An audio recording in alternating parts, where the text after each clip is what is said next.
I'm Finn and this is MechanicO. If you remember on the last episode, we narrowed up this luggage rack here.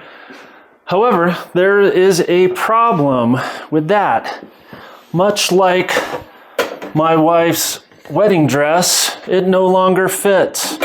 There is not enough room for the muffler in our new narrowed rack. So what are we going to do about it? Well, what we're going to do is we are going to make our own new muffler, and we're going to make it narrower and a little taller so that it fits. And we're going to do it with this material right here. This is a table of titanium. We got titanium baffle tubes, normal tubes, plate, titanium filler wire, some stainless steel packing, and some doodads. This will all make a new muffler system with some surprise options on it that is going to be narrower. So to show you that new narrower muffler, let's go to the computer where I've modeled it up. So here's what we have for a design for my thinner muffler. Nothing outrageous here. You got an inlet, you got an outlet, and you got an expansion chamber. Of course, this will all be made out of titanium, as you saw on the table. However, what is this up top here, this mechanism? That is going to be my adjusto sound system. I want to be able to make the sound of the bike either really loud, medium loud, or not so loud. And that's going to be done by a valve that rotates back here by going like this back and forth. You can see that. And it's operated by this pull rod here that's contained in this bracket. Let's go ahead and take a look inside, and you can see that valve right here. Let's maybe rotate it around where that valve can open and close via that mechanism I just showed you. So, like I said, it's a basic design of a muffler. If you're new to mufflers, here's how it works. When those expanding gases come to the inlet, they expand in this chamber. Believe it or not, you are not actually hearing the sound of the combustion explosion. That's what a lot of people think in the motor. You're actually hearing the sound of gas rapidly expanding. You know when you pop a balloon, it makes a loud pop. There's no combustion in that balloon. So same thing with a motor. So that's all we're doing here is we are muffling the rapidly expanding gas. Of course, this will have packing in it that will absorb that expanding gas. So what we need to do now is create this muffler. And what we're going to do is we're going to start by making the top section. Well, there's actually a top and a bottom. They're the same, which is out of a piece of round. So what you're going to see next is me in the shop creating this half hemispherical section, two of them for the top and the bottom, and as we move forward with a complete muffler.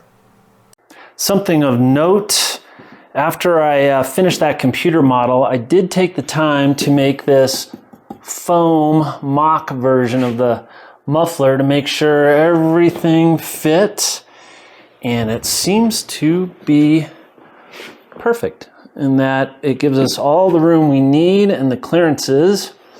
So with confidence we can go ahead and start making this. First thing we're going to do is work on the top and bottom section of the main body of the muffler. And what we're going to do is we're going to take this piece of titanium tubing, and we're going to slit it and make two halves. We'll get to that. First though, we got to cut it to length, which I've already done on the bandsaw. Problem you've got with a bandsaw cut is it's hard to get it really straight. If you put a straight edge on that, that is not perpendicular to the body. The factory cut on the other side is straight. So we need to put this tube on that mill and mill this to final length and perpendicular to the tube. Now if you try to put this in that vise and clamp it down, this tube is pretty thin wall. It'll just collapse and egg shape on you and not be held in very well. So what I did is I laid up 3 aluminum rings like this. You can see one already in there, and there's one already in the middle. And these have a little bit of a friction fit, but they do go in there like that. And so now when we put it on that vise, it won't collapse on us. And we can machine that down, which we're going to do right now. Have the tube in our vise, got our very long and ugly looking end mill in there. Marked it off at, actually we're going with 14 inches on the length of this. I think I stated 15 before, and we're going to take it down a little bit at a time. This is titanium, which is notoriously not super fun to machine. Here we go.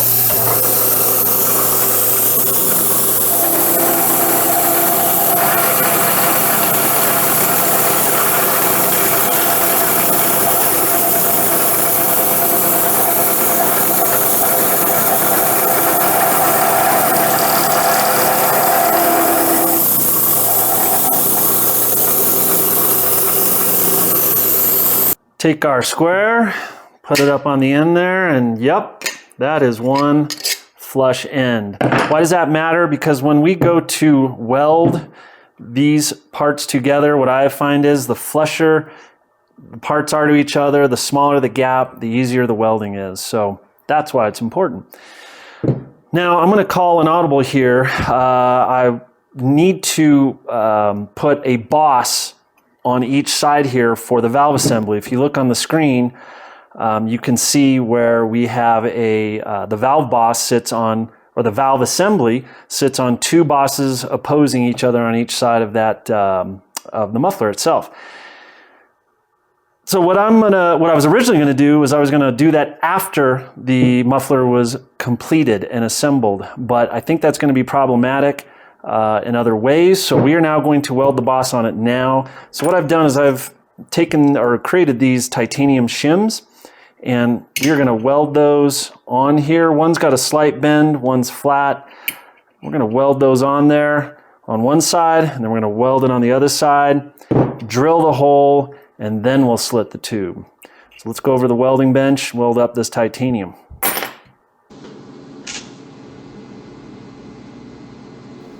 What I'm doing here is actually only welding on one of those bosses, because then I took it back to the mill and indicated that one boss as best I could on the mill, and then machined it down so it is flat.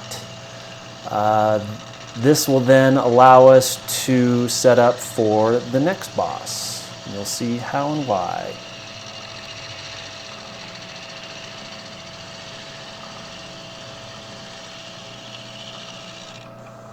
After doing that, we drilled a hole down the middle of that first boss, and I was able to drill all the way through to the other side, which is the point. Did not clamp this drill bit as tight as I could have, a little bit of slip there. Thing with titanium is when you drill it or machine it, you do not want to be dainty with it. You want to drive it pretty hard and consistently. If you are dainty with it, it'll work harden in front of your tool, and now you've got a big problem.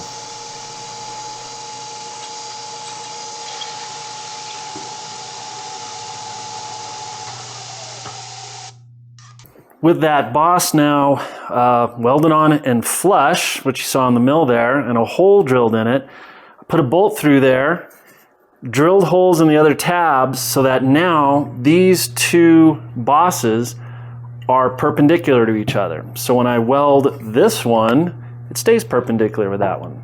So let's go weld this guy up.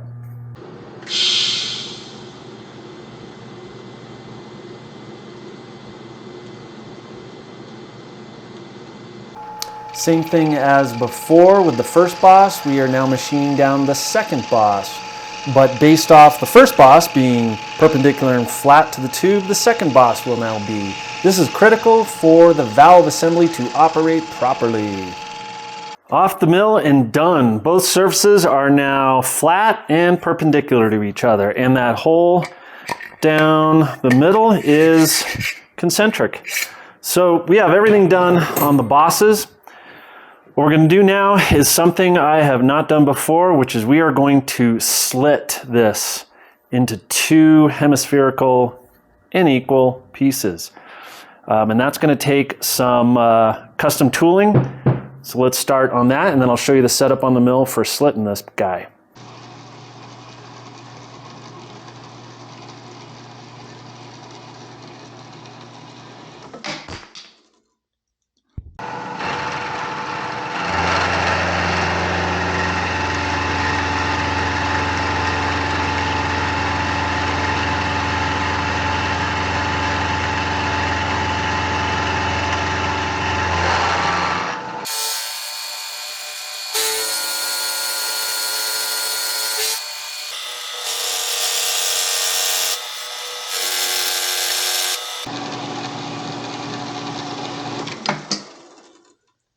So there you are. We made 3 V-blocks out of that aluminum bar you saw, and cut them to about 1 inch piece. So I have 3 of them. What's this going to do for us? Well, it's going to allow us to take our tube unslit, mount it on these 3 V-blocks on the mill, and keep it centered and stable. So let's set up the mill with these V-blocks. I'll show you how that works. So here is the setup. As you can see, we've got our tube up on our table of our mill, and we've got our 3 V-blocks we just made, which lets us use these toe clamps to rigidly hold it down on the table. I have aligned it so that all the axes are lined up and flush with the table in all directions. And I put a level on this boss so it is also flush with the table. So when we take this slitting saw, which is about 40 thou in thickness, and run it along here, it won't move. And we will also have this boss flush with the 2 halves when we cut it. Then what we're going to do is that is going to be one side, and we're going to see some spring back. So we're going to see this gap. It'll open up. But we're not going to move the part to do the other side. We're going to one by one move these toe clamps over so we can take our slitting saw and do the back side. All right, let's give it a try. I've never done this before.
Well, those came out just dandy. We got our 2 halves now for the muffler.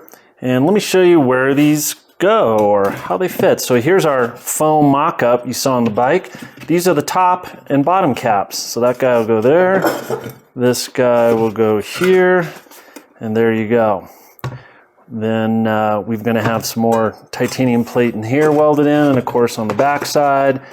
And then we got to make some end plates. So I think that's where we're going to go next. I think we're going to make the rest of the parts for this, such as the end plates, and keep going from there.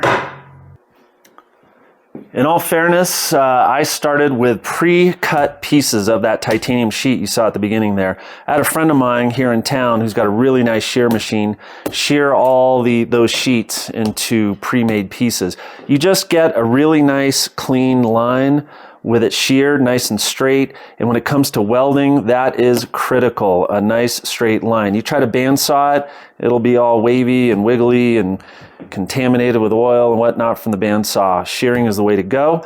I've done the end plate pieces in both 40 thou and 80 thou because I'm not sure which one I want to go with. I'm going to machine both and see. So let's go ahead and start on the end plate. So we're going to start with the 40 thou end plates, and I've got actually 3 of them in here. Why 3 when I only need 2, maybe only 1? Backups. So, and I have the material. I stacked them all so that it would be stiffer in this vise. It still flexes a little bit, and I put some jeweler's clamps on the end here to keep the ends from flopping. But what we're going to do is we're going to drill some holes in the plate that are then going to allow us to mount it on the mill. So here we go.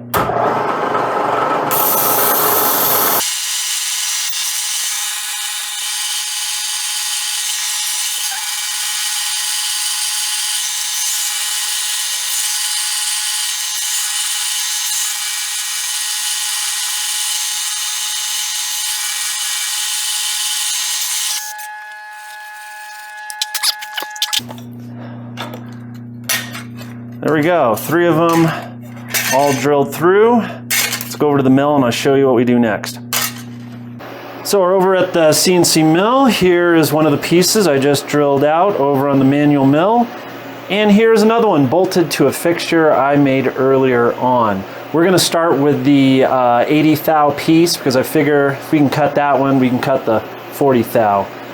So let's see how it goes. It is titanium, so you never know. Fingers crossed.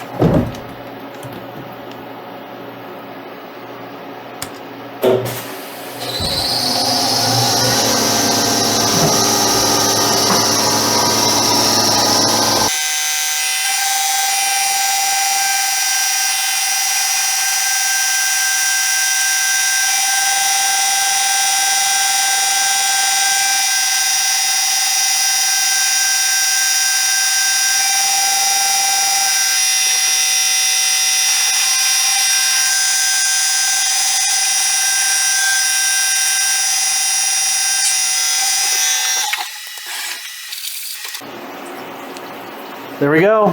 Not a bad part. A little bit of a burr. I'm sure that end mill might not be optimum, but a little work on the buffing wheel, we'll have that out. So here's all our pieces done and ready to go for the first phase of welding. I should mention that this muffler is a 2-piece muffler. There's a main body, which we're going to make out of here, and then there's a core that will actually come off this end with the inner tube and the outer plate. But in this case, this is the first welded assembly. Now, the problem we've got is to try and assemble this to be welded is going to be a pain in the butt. I mean, I could try and do piece by piece and tack it. So I believe I have a solution to this problem. So here's my solution to that problem. We've got some aluminum plate, 1/4 inch. We've got some M6 threaded rod, and we have some hollow aluminum tube. So we're going to make a fixture that is going to hold all those parts you just saw, allow us to hold all those parts you just saw reliably, accurately, and sturdily, if that's a word. So anyone here have an idea how we're going to do this? Well, I'm going to show you. What we're going to do is take that aluminum 1/4 inch plate, and we're going to first drill a series of holes in each of the 4, not 3, but 4. Then we're going to take it over to the CNC mill and put it on a fixture that I previously made and let the CNC mill do what it does best.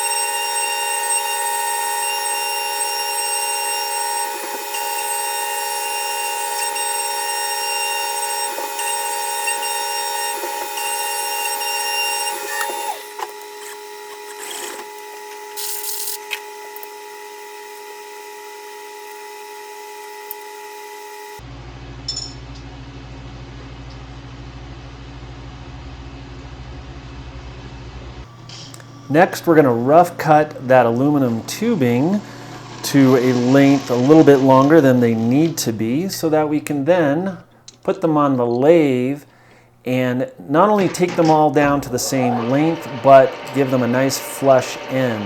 They're going to act as somewhat of a spacer, so it is critical that they are all the same length and their ends are nice and flush.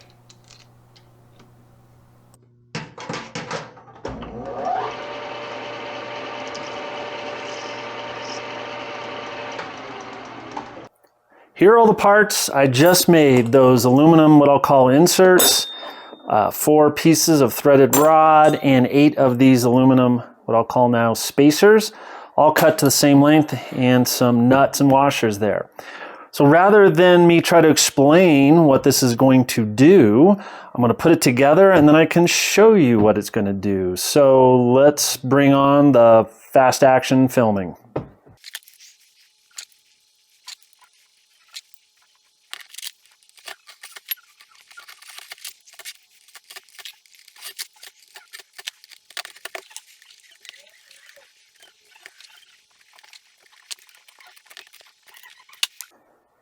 And there you go. We now have a fixture that will allow us to assemble that assembly and weld it with confidence by allowing us to take the parts of that assembly, position them on here with a certain level of accuracy, and weld everything together. Obviously, this will need to be taped up and held into place, but that is the effect you're going to get. So let me go ahead and get that ready for welding and then see you over at the welding table with this assembly. So here it is ready for welding. I'm going to try not to touch it too much with my oily hands, but there you can see the fixture is inside. There is our end plate right there that'll be welded in at the same time. Some heat tape holding it together, and actually the hole for the valve is nice because I could put a bolt through it and clamp it all together. So this was a lot of Brillo pad work and acetone. That is ready for welding. So I need to take some aluminum foil, make some cavities and some end caps so I can put argon in it. Anyways, I'll see if I can give you a shot over at the welding table, and let's see what happens over there.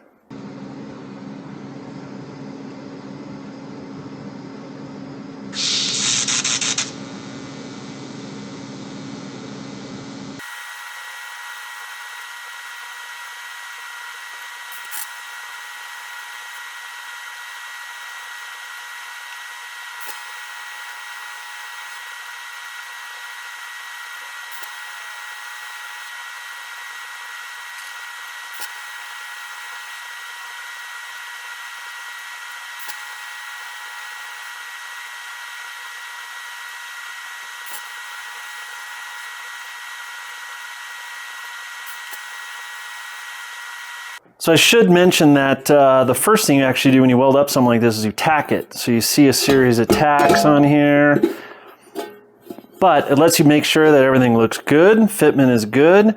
The fixture that worked great, pulled right out. So now what we do is we go back to the welding bench and finish these off for titanium.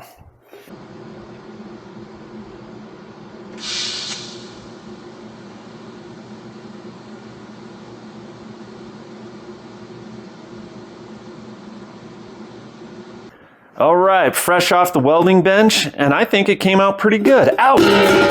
Just kidding. The welds are decent. MechanicO was never intended to be a show bike, and that shows. But you know what? I stand behind these welds. Not too shabby for my first time doing tie. So with what I'm going to call the main casing done, we have 4 more distinct tasks to do to finish this. We have the inlet assembly, which is this slip coupler and a bunch of pie cuts to make it fit onto the existing exhaust pipe.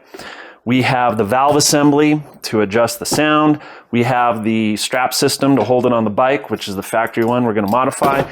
And then the stage we're going to do next in this series, we're going to make what I'm going to call the internal assembly, which is going to be 2 of these perforated tubes, an end plate, and then a cosmetic little outlet tube on the back. So we're going to do that next. However, I see everyone's eyes glossing over. So we're going to end this episode here and see you on the next one where we work on the internal assembly.